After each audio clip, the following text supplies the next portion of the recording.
Hey teachers. Okay, this is for you if you have ever gotten to 3 p.m. on any given day and felt like crawling under your desk and taking a nap. And I mean, shout out to George Costanza if you've ever watched Seinfeld, because you may or may not remember that episode where he had like a nap kit under his desk and he would go under at certain points in at a certain time every day, most days, and he would take a nap. This definitely used to be me for the whole first like 10 years of my teaching career. But as someone who used to weigh 100 kilos and or used to weigh 100 kilos, yeah, used to weigh over 100 kilos, actually, I slowly but surely over the course of me, releasing a lot of that weight, made very significant changes that shifted me and the afternoon slump. And suddenly I wasn't getting that slump nearly like I used to. Obviously, there's always those days that was like extra crazy. But today I want to share with you the 5 key changes that I made, and basically that made the biggest difference for me. And they're simple, they're doable. The only thing I can say is that no one is going to do them for you. That is one thing I had to learn, is no one is coming to make these changes for you. This is a mindset shift. I don't encourage you to do them all 5 at once. I would definitely say pick one and start every day to try and shift one habit. If you feel that, your daily eating routine or drinking routine could use a bit of an overhaul, then this video is for you for sure. Okay. Number one change that I made is I reevaluated my relationship with sugar. Now, this is actually quite difficult, especially if you are a primary school teacher, because you are inundated with cupcakes and birthday muffins and like chocolates from the kids and things like that. So it is difficult to not be having sugar a lot of the time, especially if you like sugar. I just started giving those things away. That's what I would do, or I would, pack them away and take them home or give them to someone who I knew might need them, or another adult maybe in the building if they like sugar, but they weren't a teacher. Now, the thing about sugar is it's like a quick fix, right? But the problem is, and we know this with kids, sugar gives you a short energy spike and then a crash. So it leaves you feeling even more exhausted. And that does include sugar in your coffee, I'm sorry to tell you. But basically, like all the research, and I've done tons of research. I listened to a fascinating audiobook. If you've ever heard of Alan Carr's The Way to Give Up Smoking, he also has one about giving up sugar. And he talks about how, we have been so programmed to associate sugar with rewards, that breaking that cycle, which comes from our childhood, is so incredibly difficult that it takes time, but it can be done. And so anyways, the research shows that like high sugar intake leads to blood sugar swings, which messes with your energy and your focus as well. So if you've ever had that brain fog, could be a day that you've had maybe a little bit too much sugar. So I basically started cutting back on processed sugars, right? No sugar in coffee. I was opting for more for natural sugars. I didn't, if like the kids brought in things or they offered me things, normally I would be like, no, thank you. And I would tell the kids, I'm really trying to cut down on my sugar. Or, later in my teaching career, I would just tell the kids straight up from the beginning, I don't eat sugar. Right. That was it. I don't eat sugar. And I started to shift my identity around that. And that really started to help with that 3 p.m. slump, because I was swapping the sugar for like whole foods, like nuts and fruits, or even, darker chocolates if I was using that. So that was the first major change that I decided to make in terms of what I was putting into my body and how it was helping with that 3 p.m. slump. Number two, I started drinking water in the morning and I delayed my coffee. And there's scientific research to back that up as well. In fact, I just heard it again on a Mel Robbins podcast. I now actually drink warm water with lemon and apple cider vinegar. But in the beginning, I was just drinking a glass of water because your body is just so dehydrated. And I can appreciate if you're one of those people who's like, oh, I can't drink water, I don't like it, but you've got to find a way. Even if you flavor it somehow, or you have it on your desk and, you put mint or cucumber or lemon slices in it. But in the morning, especially, trying to have that glass of water. I've even sometimes put a little bit of Himalayan salt in it to, if I'm going for a run or something. So there's always that option as well. And then delaying the coffee. So if you are the type who grabs coffee immediately in the morning, what happens is it basically kind of helps the dehydration out, because the caffeine is a diuretic, which means it dehydrates you even more. So by drinking water as soon as you wake up and then delaying the coffee, this allows your body to rehydrate. And when you do have the caffeine, it actually does what it's supposed to do, which is to to give you that kind of energy boost, and it happens to work better. So your energy boost will last longer and you won't feel any crashes. Obviously, I would suggest, working towards getting the sugar out of your coffee as well. But if that's difficult, then, don't make that change right now. That's okay. For me, also, I had a very big selection of herbal teas in my classroom. So anytime if I thought that I might want something warm to drink in the afternoon, I would have this selection of herbal teas.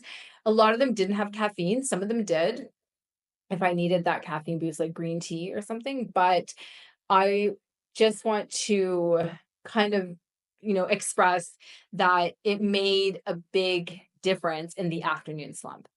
Number 3 is linking more towards what I started eating. So my BFF, my teaching colleague, and I both started with overnight oats at the same time. We were both really conscious of what we were eating. And we both learned that overnight oats is a savior. It is so easy to make. You make it the night before, you put like the whole oats, you put whatever kind of milk you want in there. You can put seeds, you can put protein powder. I would advise protein powder for sure. You need some kind of protein. So even if it's like peanut butter, nut butter, you can put fruit in there, not banana. Learn from my mistake. Banana ferments, and then it does not taste good the next day. So bring the banana and put that in the next day. But there are tons of recipes out there for overnight oats, because overnight oats has what I learned over years of working with my diet, working with the way that I eat. It has the trifecta. The trifecta is fiber, protein, and fats, good fats. And if you can try and combine those 3 things together, your blood sugar stays level for like a long time. So it keeps you focused, it keeps you energized, it keeps you going. And overnight oats has all 3 of those things. So I would say that there are other things you can do in the morning, but really thinking about what your breakfast is, especially if you've got a tuck shop, you rush out in the morning. Ideas of really quick things that you can make: Greek yogurt, right? Or any like double cream, like the higher fat yogurt with nuts and honey if you need that sweetness. Okay. You could have hard boiled eggs with avocado on toast, or you could have, quinoa is a really big one. Quinoa salad, because you can eat it cold. I know quinoa can sometimes be expensive. I've also used, brown rice before with, just like roasted veggies, chickpeas. That involves meal prep, but I will get to meal prep in the next thing that I'm going to say. But definitely, and also, the last one I wanted to say were the energy balls. So there are so many recipes out there for energy balls and protein balls, and you can literally just blend something together. The kids love making them because you get in there and you like make these balls, and you have to put them onto a tray, and you have to like make them cold first, and then you can freeze them, and you can bring those to school with you as well. They're really easy to make.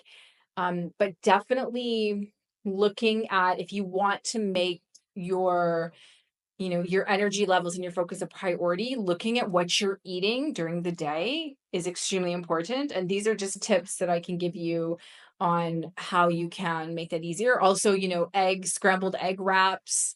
I've done any like wraps that are like, again, low GI.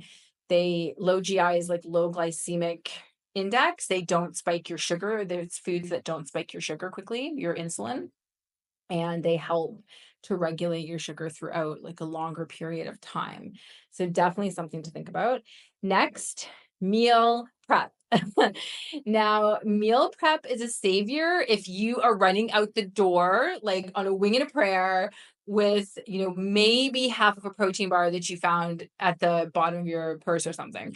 So I would say meal prepping on a Sunday, stacking things in containers, it is a game changer. Okay. It is a game changer. And I used to think it was like really time consuming, but it actually doesn't take that long once you get into the zone of what you want to make. And it not only saves stress, but it saves a heck of a lot of bad decisions later in the week. So definitely something to think about.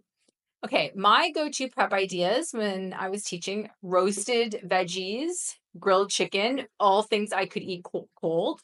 So they're good for quick lunches. The quinoa, so I would prep those. I would prep the quinoa or the brown rice, and I would put in chopped fruit. I would have chopped fruit and nuts ready on the go. So, and I also invested in a few of those like little they're like bento boxes. They've got compartments. That also really helped. If it was cold, I might make soup or chili, but again, that would depend on if I knew that it was going to be a hectic day, because soup, of course, you have to microwave unless you want to eat it cold. But those were some of the main things that I meal prepped.